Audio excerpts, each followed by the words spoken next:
Baik jemaat Tuhan yang dikasih Tuhan Yesus yang ada di tempat ini maupun yang sedang mendengarkan live streaming. Shalom saudara. Bagaimana kabarnya? Amin, luar biasa. Mari saudara, sebelum kita memulai ibadah pada sore hari ini, mari kita satukan hati, kita tundukkan kepala, kita mau datang kepada Tuhan. Mari, haleluya.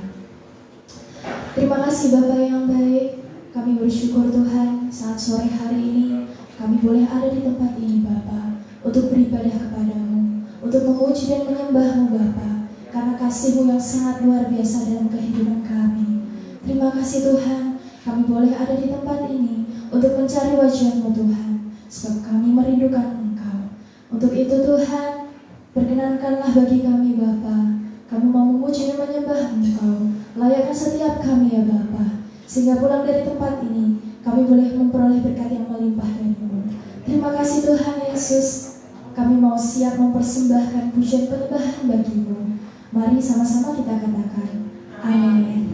Mari saudara, saya undang Bapak Ibu Jemaat untuk kita bangkit berdiri. Kita mau pujikan Tuhan, kuserahkan haleluya. Amin.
bersyukur padamu Tuhan. Kami mau lebih lagi untuk menyembah-Mu ya Bapa. Biarlah Bapa pujian kami menyenangkan hati-Mu Tuhan. Kami mau memuji dan menyembah-Mu. Terima kasih Yesus. Kami mau bawa Diaku ke tempat kudus-Mu Yesus. Kami mau mendekat dan melekat padamu Tuhan. Terima kasih. Terima kasih. Terima kasih Yesus. Kami pujikan, kami sembah namamu.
bersyukur Tuhan. Dan kami mau lebih lagi untuk menyembah-Mu Tuhan. Kami mau tak terbatas untuk memuji Engkau Yesus. Lawat setiap kami Bapa. Amin.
Tuhan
yang indah sore hari ini Tuhan, di mana kami boleh datang menghampiri hadirat-Mu, baik yang hari ini onsite Tuhan, maupun yang hari ini menikmati live streaming Tuhan. Kami bersyukur, terimalah kami, terimalah pujian kami, ucapan syukur penyembahan kami Tuhan, menjadi persembahan yang indah di hadapan-Mu.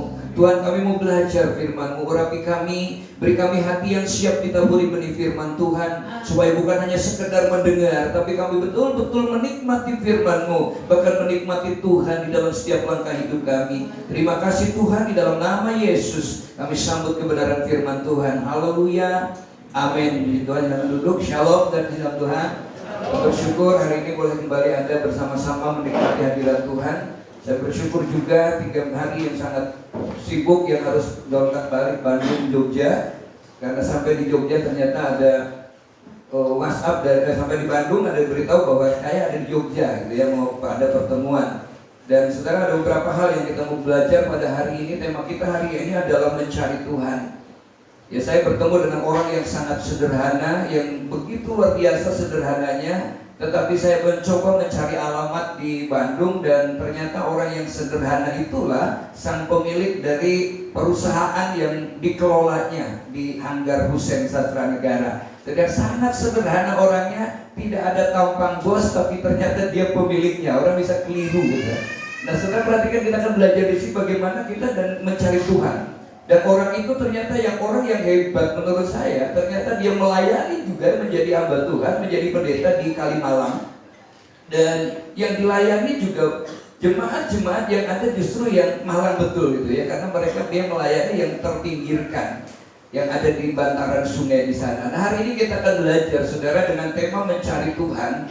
Mencari uang bisa, mencari teman juga bisa ya. Roma Irama menyebutnya mencari teman itu mudah kalau untuk teman suka, ya, mencari teman yang berduka sulit sekali.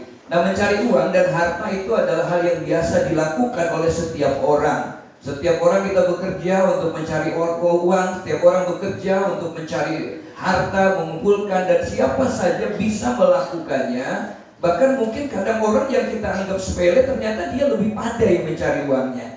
Kalau Bapak Ibu pergi ke daerah Singaparna, kita akan melihat di gunung-gunung, di tanda-tanda tinggi, kita akan melihat rumah-rumah yang begitu hebat. Rumah yang tidak dicat. Kenapa tidak dicat? Karena dindingnya sudah catnya pakai keramik semua. Mengapa? Karena mereka orang-orang perantau, windring gitu ya, tukang kredit, atau mungkin tukang bubur kacang hijau, Mindo, rumahnya bagus-bagus di sana. Nah, saudara perhatikan, mengapa? Karena cukup dengan memerlukan satu tenaga, kecakapan, ketertarikan, maka kita bisa melakukannya.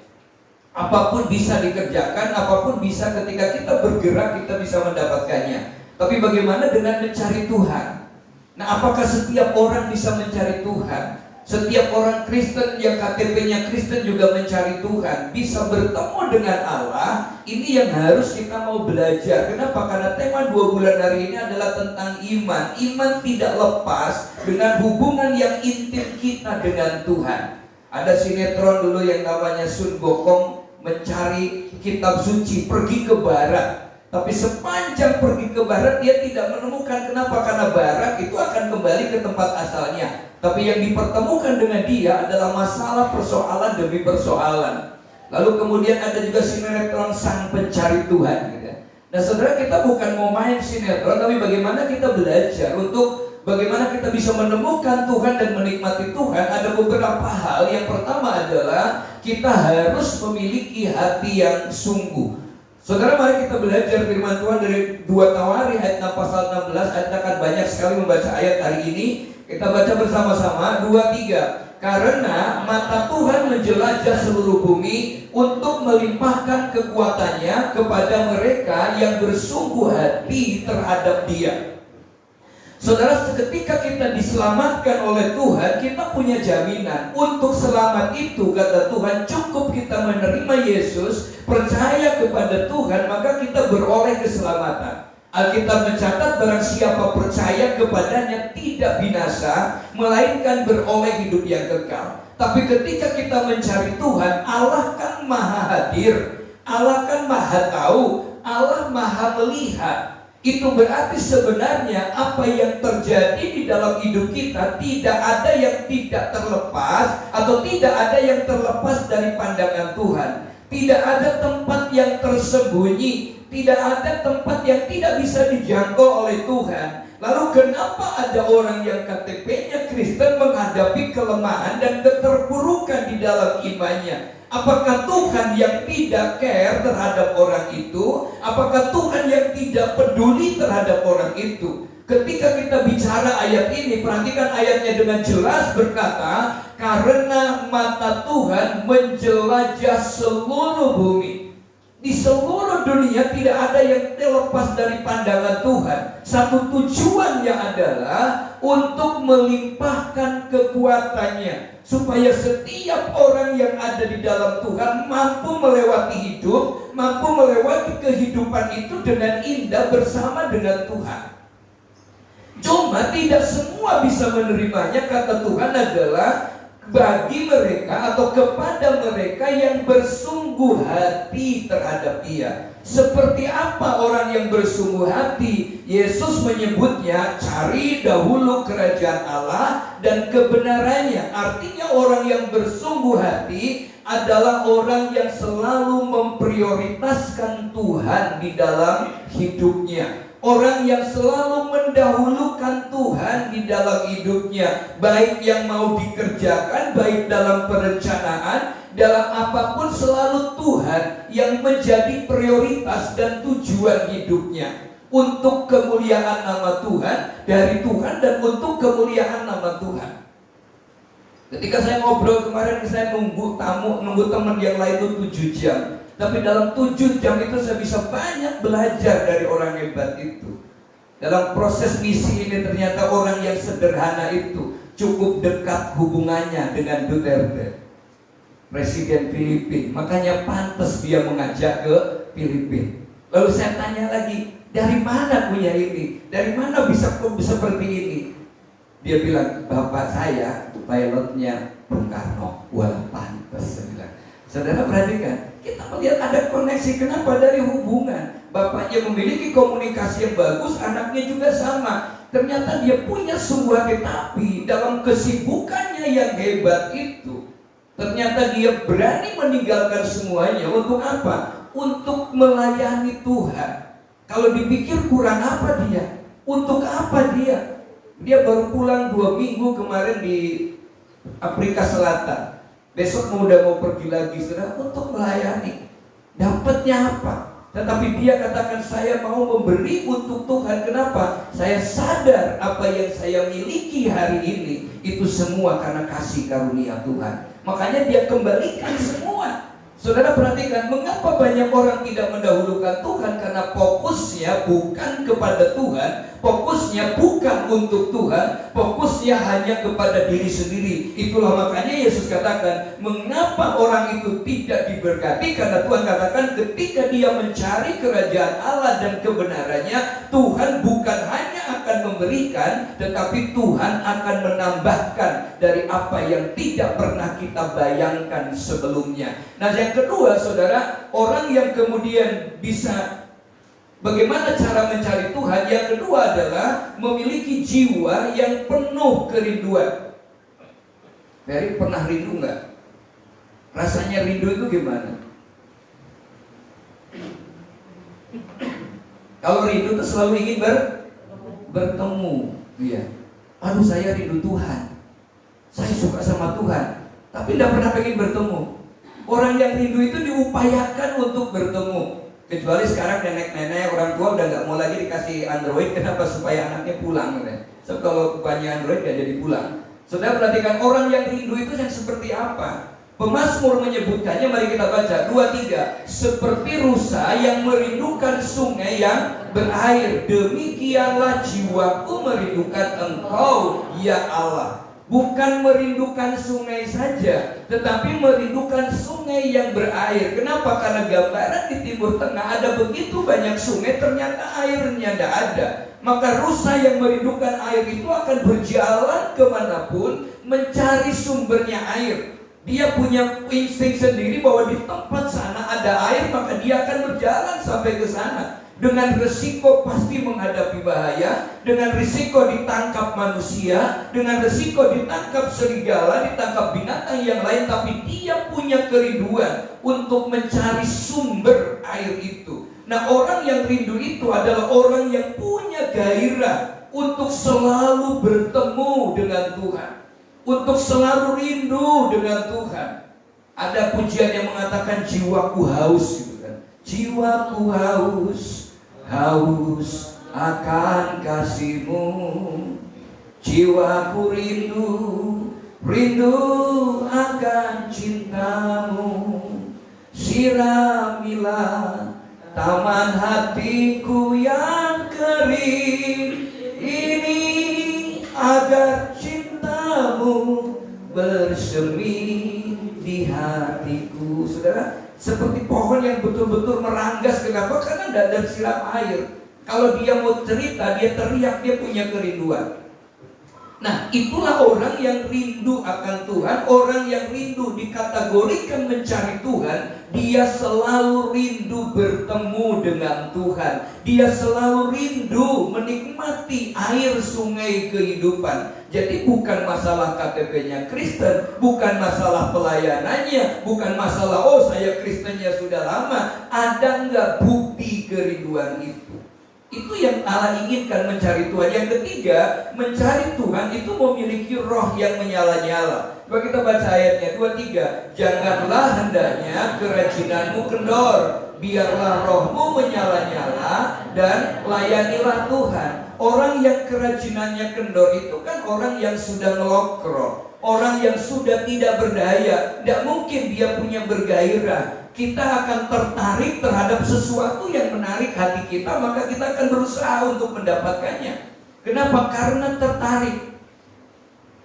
Saudara, saya tertarik tadi malam juga diajak ngobrol dan makan dari jam 7 sampai dengan jam 11 malam lewat.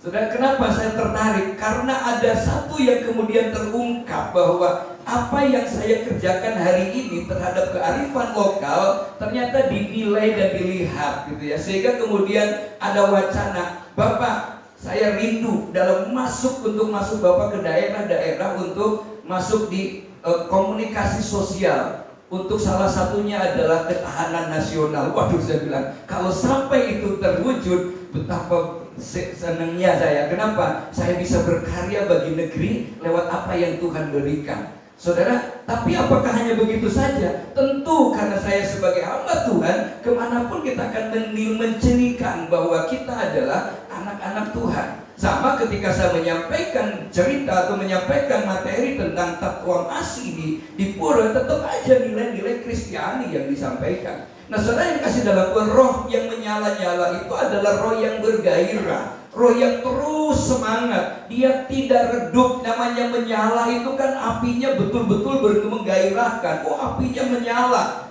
apinya betul-betul begitu luar biasa. Tapi kalau sudah mulai redup kan udah hampir mati. Saudara, mari kita belajar. Kenapa membutuhkan janganlah hendaknya kerajinanmu kendor? Karena banyak orang yang kerajinannya kendor.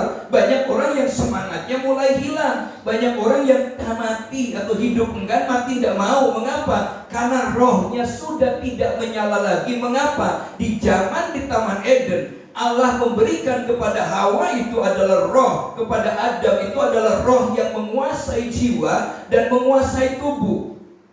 Tetapi ketika iblis mengganggu mereka, membutakan hati mereka, dibaliklah sekarang tubuh menguasai jiwa dan menguasai roh. Cirinya seperti apa? 10 pengintai dengan 2 pengintai, Kaleb dan Yosua, punya pandangan yang saya dilihat sama, yang dibawa sama, perginya berbarengan, tapi punya kesimpulan yang berbeda terhadap keadaan. Maka dengan demikian saya katakan, bukan pada masalahnya sebenarnya yang membuat orang tidak berdaya, tetapi terhadap cara pandang terhadap persoalan itu yang menentukan siapa yang menggerakkan hatinya. Kalau yang menggerakkan hatinya Roh Kudus, kalau yang menggerakkan hatinya Roh Tuhan, tentu semua kelelahan itu akan terganti dengan sukacita.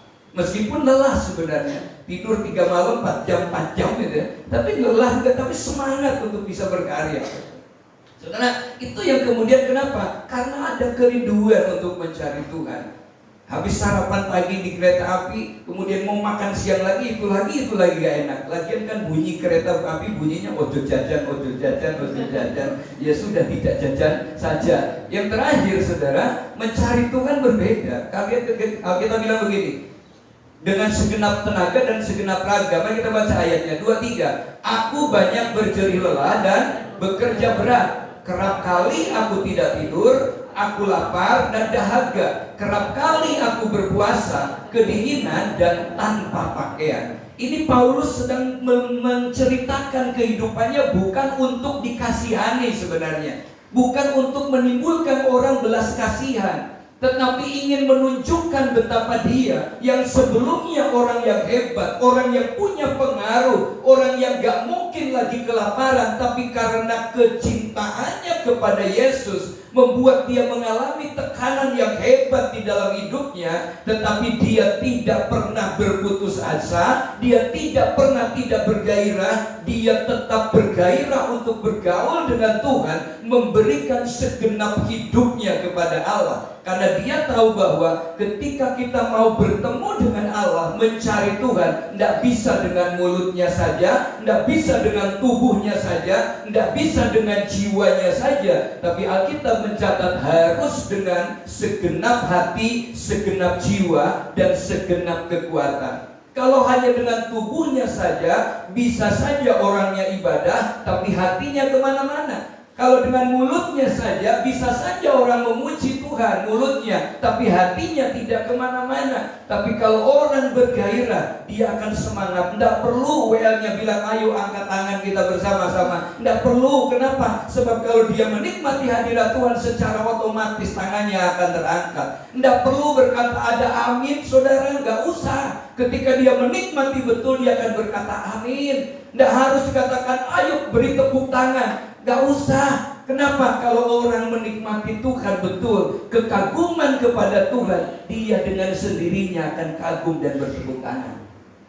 Itu orang yang bergairah. Nah, dan sedikit saja orang yang bisa melakukannya. Kenapa? Karena untuk bisa melakukan ini, Yesus memberikan syaratnya. Kata Tuhan, barang siapa mau mengikut aku, ada 2 syarat saja. Yang pertama adalah dia harus menyangkal diri, yang kedua harus memikul salibnya, baru ikut Tuhan.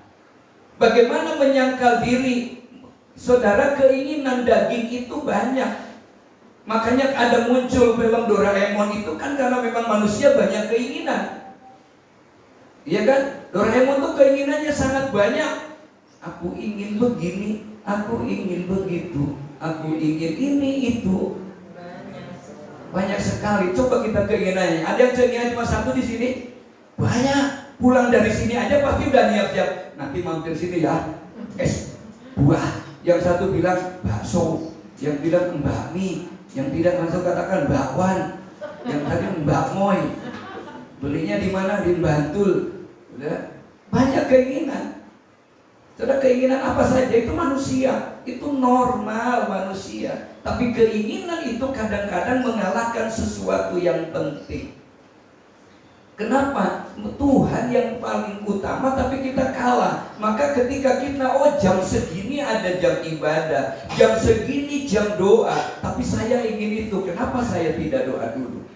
Tadi malam saya ngobrol dengan seorang majelis, katakan, saya ini sulit loh Pak, sudah dikasih penuntun baca Alkitab, sampai hari ini saya belum selesai baca Alkitab, selesai lunas sampai tamat. Kok bisa ya?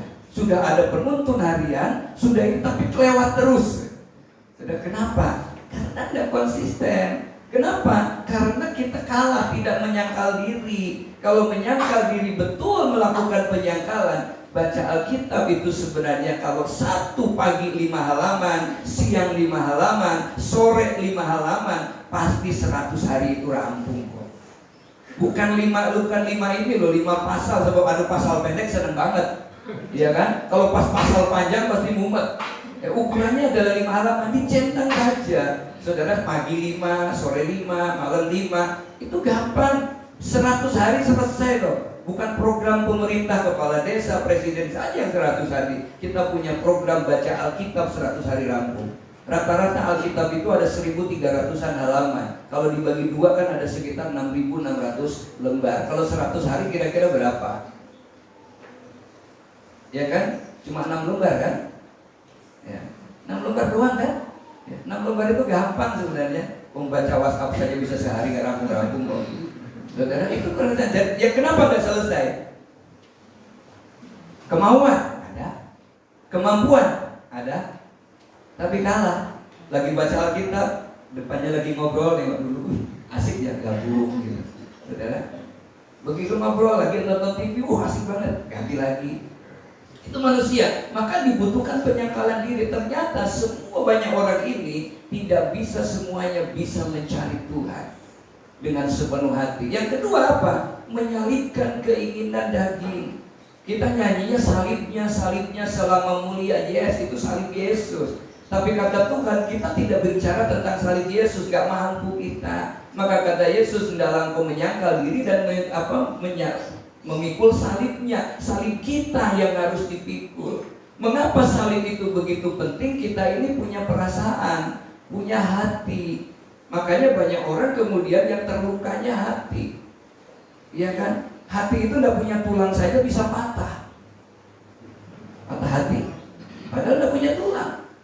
Hati itu bisa terluka. Obatnya nggak ada. Susah. Nah itu akan kenapa? Bagaimana kita bisa sukacita ketika tetangganya yang jengkelin kita. Kata Tuhan, ayo kita itu bagian dari penyaliban. Menyalibkan itu berarti kita tidak baperan, tidak gampang tersinggung. Itu namanya menyalibkan. Sebab kalau kita betul-betul merindu menyenangkan orang, tidak ada seorang pun yang bisa menyenangkan semua orang. Itu yang harus kita sadari. Maka kita sadar kita tidak sempurna. Yang ngomongin kita juga pasti tidak sempurna. Yang mencacat kita juga tidak sempurna. Nah kalau orang nggak sempurna, menyalahkan orang yang nggak sempurna juga kan wajar. Biarin saja. Nah disitulah mengapa banyak orang terluka, sementara yang melukai saja tidak pernah melukai. Dibentuklah oleh Tuhan, dibutuhkan kita harus ada penyaliban. Sudahlah biar anjing menggonggong kapila berlalu. Bagian dari hidup kita menyalibkan. Harusnya sakit tetapi tidak sakit, harusnya tersinggung tetapi tidak tersinggung, harusnya terluka tetapi tidak terluka, harusnya kita terpuruk tetapi tidak terpuruk. Itulah bagian dari penyaliban daging, bahwa saya berjalan bersama dengan Tuhan, Tuhan pasti bela saya. Saudara, itu dari bagian mengapa cara bagaimana menyalibkan dalam kehidupan kita. Ribuan tahun lalu Yesaya sudah memberikan contoh teladan bagaimana pentingnya mencari Tuhan. Alkitab mencatat, mari kita baca 2-3. Carilah Tuhan selama Ia berkenan ditemui, berserulah kepadanya selama Ia dekat. Allah itu maha hadir. Alkitab mencatat, tanganku terulur, setiap hari aku mengulurkan tanganmu. Allah itu sudah mengulurkan tangan. Ya, jangankan Allah setiap hari mengulurkan tangan. Tadi mami masuk saya udah begini, mami aku udah begini, kok gak disalam-salamin gitu ya. Saudara perhatikan, ini tangan Tuhan itu terulur terus menyambut kita. Kata Tuhan, cari. Allah itu maha hadir. Cuma kita yang tidak menyadari kehadiran Allah di dalam hidup kita. Allah itu maha tahu, cuma kita nggak mengerti, tidak bisa memahami Allah yang maha tahu itu. Saudara perhatikan, kata Tuhan, carilah Tuhan selama Ia berkenan ditemui. Ternyata dari ayat ini ada satu hal, kadang-kadang Tuhan gak mau ditemui. Mengapa gak mau ditemui? Kata Yesus, tidak kurang tajam pendengaran Tuhan untuk mendengar doa kita. Tidak kurang panjang tangan Allah untuk menolong kita. Yang menjadi penghambat dan penghalang adalah dosa dan pelanggaran kita. Jadi saudara, tidak semuanya bisa didengar walaupun ada. Kenapa? Karena Allah tidak bisa melihat dosa. Allah tidak bisa hidup di dalam dosa. Itulah dari ayat ini kita menganjurkan untuk menemukan dua hal yang indah. yang ditulis dari Yesaya pasal yang ke-55 secara utuh, yang kita akan belajar bahwa dari pihak Allah itu pasti, yang seringkali tidak mendapatkannya bukan dari pihak Allah, karena anugerah itu sudah diberikan, tinggal kitanya bagaimana meresponi itu. Yang pertama, pertanyaan yang harus kita jawab adalah mengapa kita harus mencari Tuhan. Saudara dikasih dalam Tuhan, kita sering mendengar ada istilah Tuhan hanya menjadi tambal butuh. Iya kan? Tambal butuhnya kepada Tuhan kadang diaplikasikan juga dengan tambal butuhnya kepada saya, kepada hamba Tuhan, kepada kita, kepada saudara. Kalau lagi butuh datang, kalau lagi nggak butuh cuek gitu. Kemarin juga ada yang telepon saya, Bapak tolong saya ini udah gak bisa jalan gitu. Oh iya? Saya bilang, saya telepon pendetanya, tolong itu ya.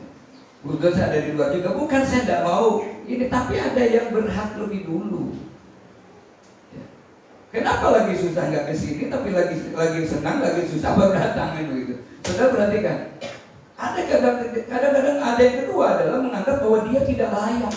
Siapa yang bisa melayakkan kita di hadapan Tuhan? Bukan urusan penilaian manusia. Daud itu di hadapan manusia tidak layak, tapi di hadapan Tuhan dia layak. Kenapa? Terbukti di kemudian hari Daud dimaki-maki saudaranya, dia tidak pernah tersinggung. Daud begitu mengalami banyak hal, tetapi dia selalu mencari Tuhan meskipun dia tidak sempurna. Dia banyak jatuh dalam dosa, tapi dia selalu kembali kepada Allah. Makanya Allah memiliki satu statement bagi Daud, katakan, aku telah menemukan Daud bin Isai, seorang yang berkenan di hati Allah. Ternyata yang berkenan di hati Allah bukan yang sempurna, karena tidak ada yang sempurna. Kalau cari yang sempurna mudah, beli 25.000 12 batang cukup.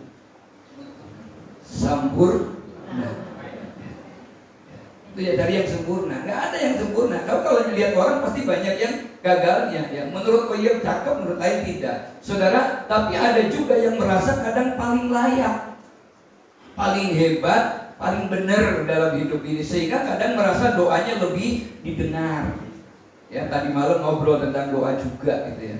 Ada orang doanya nggak dijawab. Doa apa? Saya itu minta sepeda motor, tapi belum dijawab Tuhan. Sudah doa lama Pak. Doanya apa? Doa Bapak kami seperti Yesus. Dan saya bilang, doa Bapak kami ada minta motor nggak? Nggak ada. Doa Bapak kami itu cuma satu doanya. Apa? Beri kami makanan yang secukupnya. Itu kan, itu doa Bapa kami itu bukan doa yang kita ucapkan setiap hari. Itu adalah contoh doa. Kalau berdoa seperti ini loh doanya, mengagungkan Tuhan, memuji Tuhan, memberi ampun dulu, baru meminta ampun kepada Tuhan. Permohonannya itu jujur, kebutuhan yang menjadi kebutuhannya. Saudara minta jodoh, doa Bapak kami nggak akan dikasih, nggak ada di situ, iya kan? Saudara perhatikan di sini, bukan merasa bilang kalau kemudian mencari yang paling hebat dari nadanya, ya saya bisa menang loh. Kenapa? Kalau saya juara lomba baca puisi kok, mesti doanya kan lebih keren loh ya, kalau dari penilaian manusia. Tapi Tuhan nggak bilang begitu. Tuhan bilang doa orang benar kalau dengan yakin didoakan besar kuasanya, bukan doa yang benar. Doa yang benar itu yang seperti apa? Jujur, tapi doa orang benar. Nah saudara, kenapa nggak boleh ada yang merasa paling hebat? Karena kedudukan kita di hadapan Tuhan itu sama. Tidak ada yang merasa, oh saya yang paling dekat, yang paling hebat. Enggak, kata Tuhan, barang siapa menerimanya, diberinya kuasa untuk menjadi anak-anak Allah. Kedekatan itu bisa diperlihatkan ketika orang dekat dengan Tuhan, akan kelihatan buahnya di antara kita sesama. Nah saudara, yang dalam Tuhan, kenapa kita harus mencari Tuhan? Yang pertama, karena Tuhan mengundang kita untuk mencarinya. Yesaya 55 ayat 1a kita baca, 2-3. Ayo, hei semua orang yang haus, marilah dan minumlah air. Tuhan katakan, ayo yang haus, yang punya kebutuhan, yang membutuhkan kelegaan, ayo ke sini. Jadi ternyata urusan mencari Tuhan memang Tuhan yang mengundang kita. Kapan? Setiap hari, setiap waktu Allah terbuka bagi kita untuk kita hadir di hadapan Tuhan. Makanya datang kepada Tuhan tidak bisa ditentukan harus jam segini yang paling baik berdoa. Nggak ada. Doa yang paling baik itu tengah malam. Ya, memang tengah malam lebih baik daripada di tengah kolam doanya, gitu kan. Saudara perhatikan, inilah makanya doa kadang-kadang semua yang haus. Kapan kita butuhnya? Setiap waktu kita butuh Tuhan, cari Tuhan. Waktu itulah waktu perkenanan untuk kita bisa bertemu dengan Allah. Jadi yang haus, yang rindu, yang punya keinginan, Tuhan mengundang kepada kita. Mengapa kita mencari Tuhan? Karena kita punya Tuhan yang hebat, yang selalu mengundang kita untuk setiap saat datang kepada Tuhan. Yang kedua, saudara, ayat 1b kita baca ayatnya. Dan, hei orang yang tidak mempunyai uang, marilah. Ini kan yang gak logis sebenarnya. Tidak punya uang, butuh uang, tapi cari Tuhan. Emang di sorga ada pabrik? Kan tidak ada. Kalau Yesus di sorga ada produk uang, pabrik uang, kira-kira dia bikin uang apa? Rupiah? Tidak mungkin. Nilainya rendah kok. Ya pasti dia bikinnya dolar. Kalau uang yang ini bagi orang Kristen, uangnya nis mungkin. Israel paling kudus gitu ya. Bagi agama lain kok beda lagi. Saudara, Tuhan gak bilang begitu. Yang kata Tuhan, kalau kita punya kebutuhan finansial, ayo cari kepada Tuhan. Sebab dia sumber berkatnya. Perkara cara Tuhan memberkatinya, itu urusan Tuhan. Makanya jangan heran orang yang bekerja dengan kekuatannya tanpa mendahulukan Tuhan. Ada istilah Pak Daniel aneh deh. Kenapa? Cuma tinggal nemplok saja. Tinggal nemplok itu tinggal apa? Tinggal makan, kok ya iso gak kecekel gitu ya. Tinggal nemplok. Ya. Kok gak kepegang? Introspeksi di situ. Tidak perlu kita menyalahkan diri sendiri. Mungkin ada sesuatu yang tidak beres, karena di dalam dia ada kecukupan dan kelimpahan. Mengapa? Karena dia sumber berkatnya. Dia sumber segalanya. Dia sanggup memberkati. Meskipun mungkin saya pergi ke Bandung, pergi kemarin itu juga saya ongkos sendiri juga, biaya sendiri, ya kan? Keluar memang. Tetapi apakah itu kurang? Ya, secara rupiah pasti kurang. Tetapi apakah kemudian menjadi kekurangan? Tidak. Saudara, Tuhan ganti, Tuhan berikan lagi. Kalau kita punya keyakinan yang betul di hadapan Tuhan, jangan iman ikut-ikutan, maka cari Tuhan. Bukankah kita sedang seringkali berkata, kalau aku cari damai, hanya ku dapat. Kalau aku cari ketenangan,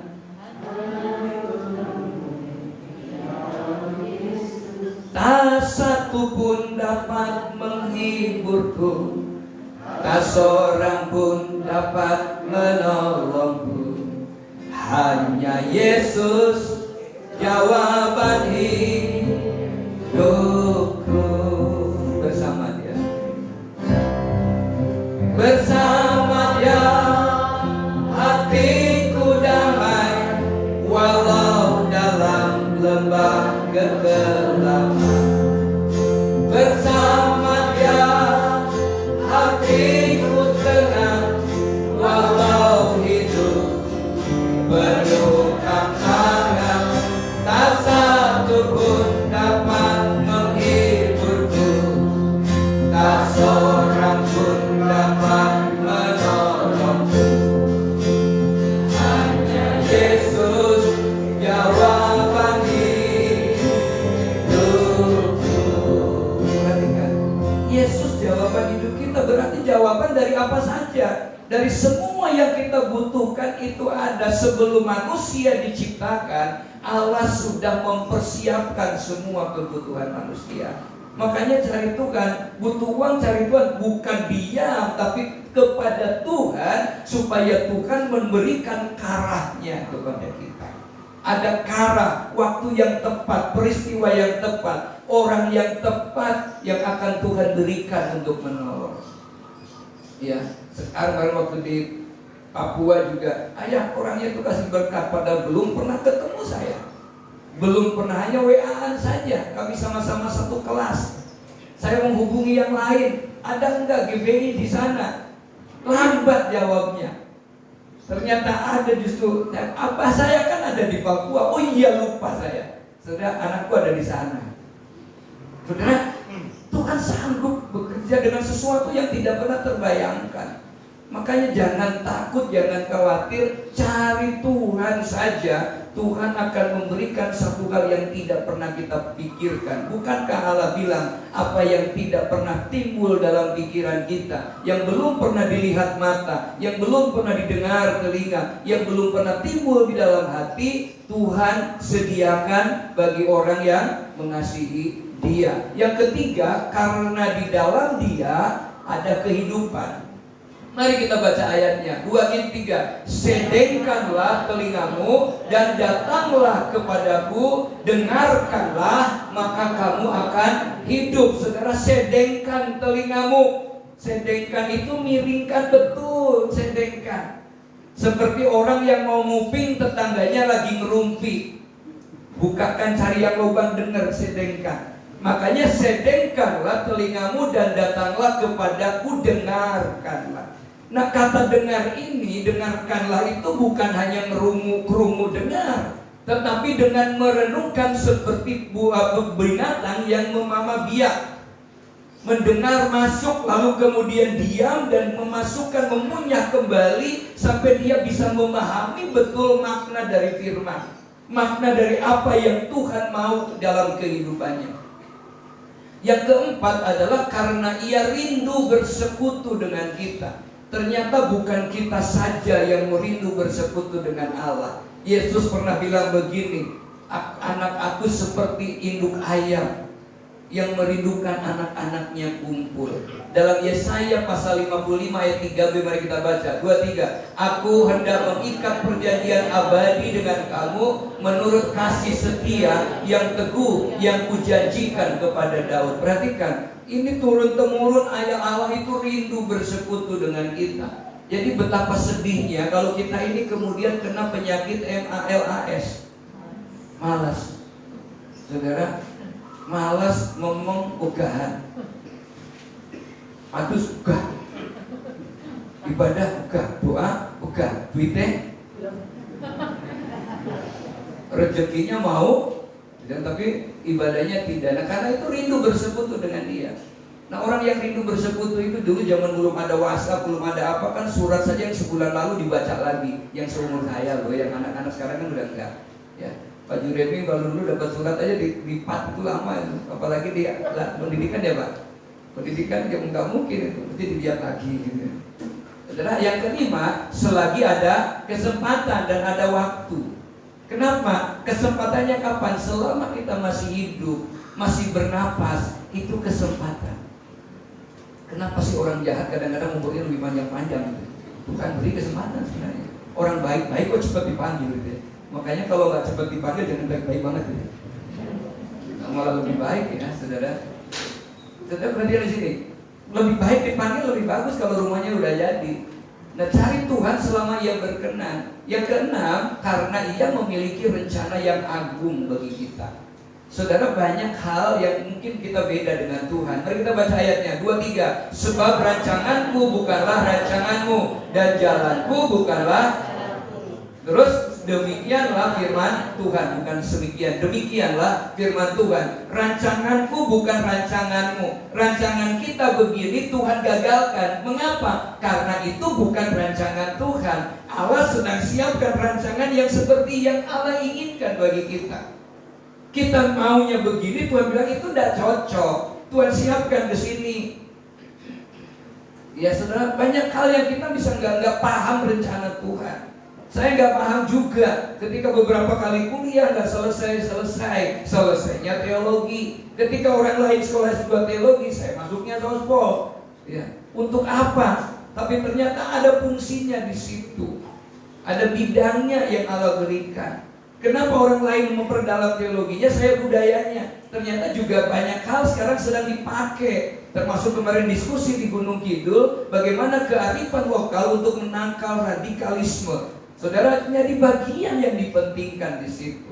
Jadi ini di luar pemikiran kita. Jadi kata Tuhan, sebab rancanganku bukan rancanganmu. Makanya kita manutlah kepada rancangan Tuhan. Yang ketujuh, karena di dalam Dia ada sukacita dan damai sejahtera. Coba kita baca ayatnya. Ini bukan ayat pada waktu kematian sebenarnya. 2-3. Sungguh kamu akan berangkat dengan sukacita dan akan dihantarkan dengan damai. Perhatikan, gunung-gunung serta bukit-bukit akan bergembira dan bersorak-sorai di depanmu, dan segala pohon-pohonan di padang akan bertepuk tangan. Kenapa? Karena kita punya hati yang sukacita, membuat dunia pun rasanya menjadi indah, gitu kan? Semuanya indah, seindah hati yang bersukacita. Ya, kalau hari muram tiba-tiba langitnya juga jadi kelabu juga, tambah senep banget hidup ini. Tapi kalaupun langitnya kelabu, hatinya senang, kita tetap aja bisa menikmati. Saudara, orang yang tidak bisa menikmati hidup adalah orang yang melihat apapun menjadi salah. Dia selalu melihat negatifnya terus, bukan melihat yang positifnya. Saudara, itu yang membelajar. Nah, sekarang pertanyaan berikutnya adalah bagaimana cara yang berkenan untuk mencari Tuhan. Berbicara tentang cara itu kan metode. Nah, metode ini banyak manusia kemudian menciptakan metode. Akhirnya orang banyak meniru. Karena dia doanya dijawab dengan doa begitu, saya ikut. Kenapa? Doanya cespelang. Saya ikut doa begini. Saya ikut caranya begini. Dia begini. Ada orang, Pak, saya kalau berdoa di lantai boleh nggak? Boleh. Mau duduk boleh, mau apapun. Allah Maha Hadir. Mau madep ke timur boleh, madep ke barat boleh, ke utara boleh, madep ke atas juga boleh. Karena bukan bicara tentang fisiknya, tapi bicara tentang hatinya. Masalah cara, jangan tiru-tiru orang lain. Masing-masing orang punya karunia yang Allah percayakan. Ada orang yang caranya mungkin dengan menutup mata, sehingga ngajarkan kepada orang lain, ayo kalau berdoa tutup mata, lipat tangan. Padahal Yesus itu berdoa lihat ke atas, tangan tengadah ke atas. Maka Yesus menengadahkan tangan dan berdoa. Iya kan? Karena orang menikmatinya. Yang begitu apakah salah? Enggak, tujuannya supaya konsentrasi.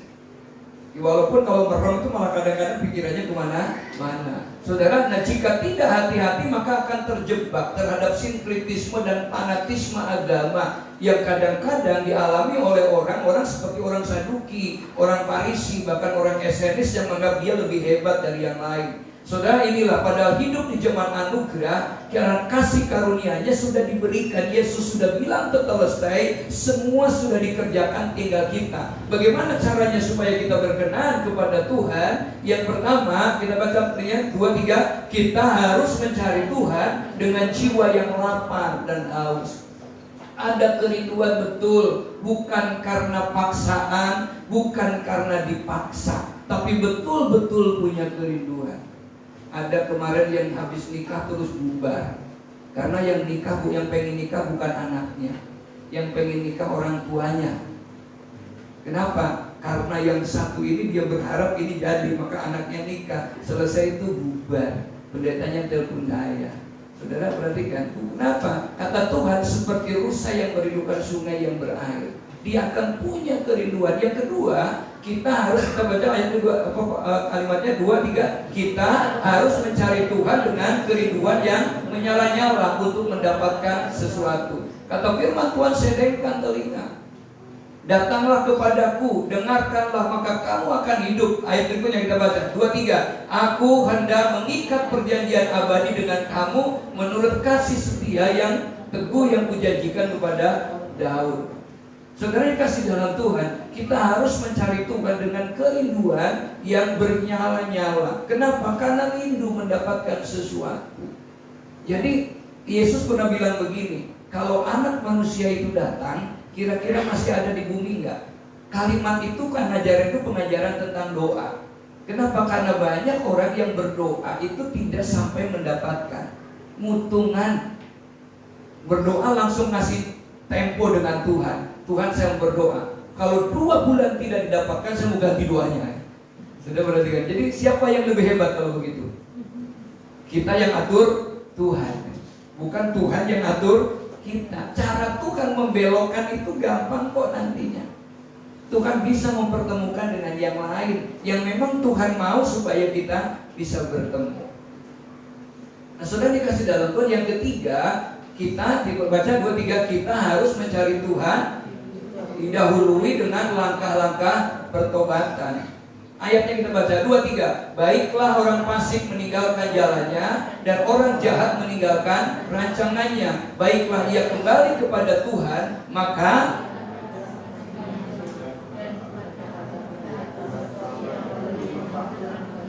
saudara, dengan pertobatan. Artinya begini, Tuhan gak mungkin bisa bersekutu tinggal di dalam hidup yang berdosa. Tubuh yang kudus ini baru Tuhan mau dwell in, tinggal diam di dalam hidup kita. Jadi mencari Tuhan dengan meminta ampun, kemudian memberujikan supaya Tuhan membasuh hati kita, baru kemudian kita datang kepada Tuhan. Saudara, itulah makanya kita mau belajar. Yang keempat adalah kita harus mencari Tuhan dengan jalan berpegang pada janjinya. Kita baca ayatnya 2-3. Demikianlah firman-Ku yang keluar dari mulutku, ia tidak akan kembali kepadaku dengan terus, tetapi ia akan melaksanakan apa yang Kukehendaki dan akan berhasil dalam apa yang Kusuruhkan kepadanya. Firman itu berkuasa. Kalau kita mengimaninya, firman itu berkuasa. Ya, ketika saya berhadapan dengan seorang yang penuh dengan roh yang begitu jahatnya, saya mengungkapkan satu kalimat firman dari Lukas 10 ayat 19. Ternyata dampaknya luar biasa. Dia ketakutan sekali. Itu firman begitu hebat. Yesus bilang kepada aku memberikan kuasa kepadamu untuk menginjak ular dan kalajengking dan untuk melawan kekuatan musuh, sehingga tidak ada satupun yang akan membahayakan kamu. Saudara, itu adalah perlindungan yang sempurna dari Tuhan. Tidak perlu kita mungkin pakai jimat, pakai ini dulu, makan menyan. Dulu saya makan menyan, bilang bodoh banget saya harus makan menyan tiap hari. Saudara perhatikan, Tuhan memberikan perlindungan. Kenapa? Ketika kita berpegang kepada Tuhan, firman Tuhan itu sangat berkuasa bagi kita. Makanya kata Tuhan, baca firman itu bukan di hati. Baca firman itu harus diucapkan, supaya telinga kita mendengar dan hati kita juga dibangkitkan. Lalu firman yang terucap itu akan menjadikan rema, dan rema yang diucapkan itu akan mendatangkan mujizat. Itu firman Tuhan. Nah, yang kelima, kita harus mencari Tuhan dengan setia. Saudara perhatikan, kalau setia, apa janji Tuhan? Ayatnya kita baca 2-3. Sebagai ganti semak duri akan tumbuh pohon sanobar, dan sebagai ganti kecubung akan tumbuh pohon murad, dan itu akan terjadi sebagai kemasyhuran bagi Tuhan, sebagai tanda abadi yang tidak akan lenyap. Saudara, inilah yang kemudian kalau kita setia, kita akan sampai kepada tujuan, masa depan yang penuh pengharapan yang Allah siapkan bagi kita. Yang keenam, kita harus mencari Tuhan dengan segenap hati. Mazmur 119 ayat 2, baca 2-3. Berbahagialah orang-orang yang memegang peringatan-peringatannya, yang mencari Dia dengan segenap hati. Orang yang berbahagia ternyata adalah orang yang mencari Tuhan dengan segenap hati. Apapun yang ada di sekitarnya, karena dia akan kenal Tuhan. Saudara, mengapa? Karena sejatinya Tuhan itu tidak pernah tidak ada.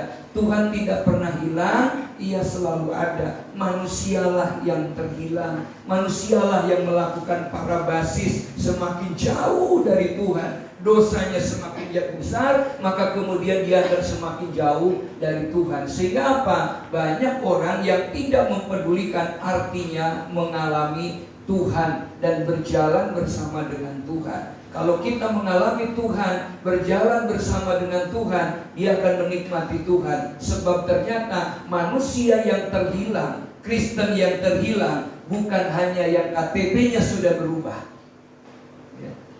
Kristen yang terhilang bukan hanya yang KTP-nya sudah berubah. Mari kita baca 2-3. Manusia yang terhilang adalah manusia yang tidak mengalami perjumpaan dengan Allah dan tidak berjalan bersama dengan Tuhan setiap hari. Jadi saudara, apa artinya kita baca berikutnya? Mencari Tuhan artinya berusaha untuk mengalami Tuhan di dalam perjumpaan dengan Allah yang hidup dan nyata serta berjalan bersama dengan Dia. Nah, bentuk dari cara usaha itu adalah kesadaran. Karena kita sadar kita butuh Tuhan, maka kita kemudian mencari Tuhan. Nah, kalau kita mencari Tuhan, ada janji berkat yang luar biasa yang diungkapkan dalam ayat yang kelima. Kita baca bersama-sama 2-3. Sesungguhnya engkau akan memanggil bangsa yang tidak kau kenal, dan bangsa yang tidak mengenal engkau akan berlari kepadamu. Oleh karena apa?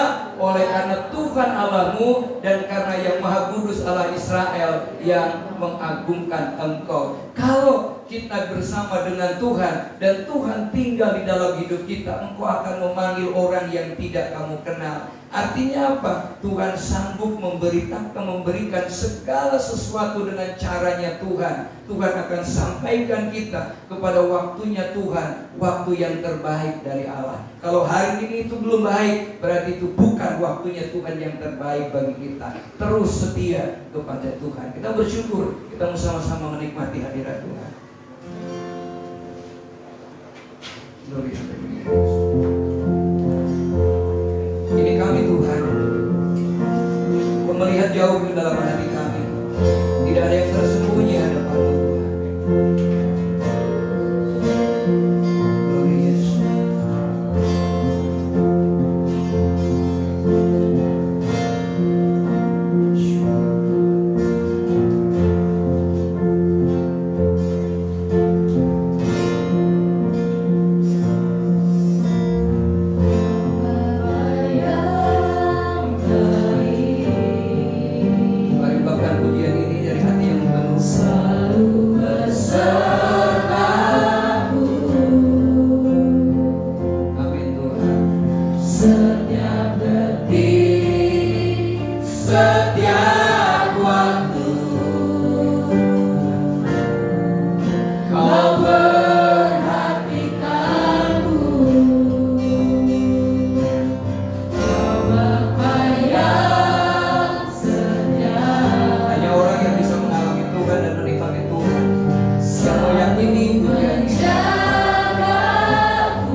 Kamilah yang lari dari Tuhan karena banyaknya persoalan kami, karena kami tidak fokus dan mendahulukan Tuhan di dalam hidup kami. Hari ini Tuhan, kami percaya ketika kami kembali kepada Tuhan, ketika kami mengandalkan Tuhan, ketika kami berpegang teguh kepada firman Tuhan, meskipun yang kami hadapi berbeda dari yang kami rindukan dan kami doakan, kami percaya akan janji-Mu, rancangan-Mu, bukan rancangan kami Tuhan. Kami percaya Kau merancangkan yang terbaik bagi kami semua. Engkau tidak pernah salah. Bahkan hari ini ketika kami menghadapi Tuhan ada pohon yang beracun, tetapi Engkau akan menggantikan dengan pohon yang begitu menghasilkan buah yang baik bagi kami.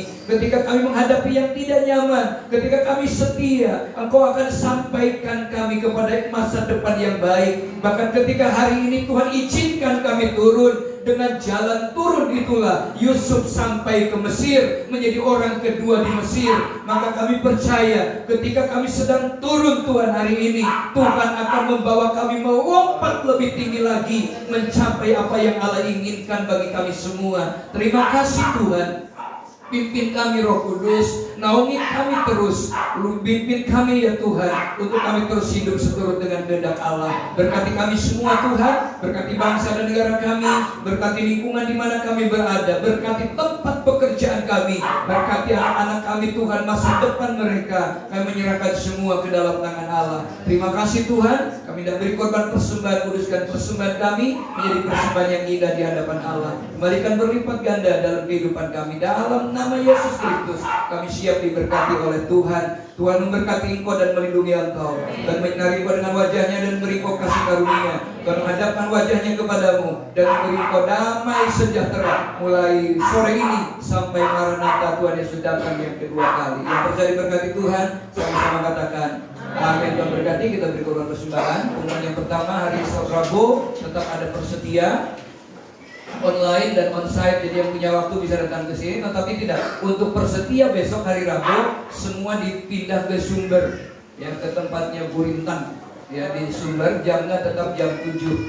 Ya, di Sumber jam 7 ya, mau diajukan jam 7 tetap ya di Sumber. Lalu hari Kamis tetap persetia di Parangtritis. Hari Jumat kita ada pemberkatan nikah yang pemilik Hotel Tirta Kencana, amanat dari almarhum Pak Andi yang membuat nama gereja kita Tirta Kencana, karena beliau dipakai Tuhan untuk memberkati kita. 15 tahun kita pakai gedungnya dengan fasilitas full tanpa kita harus membayarnya.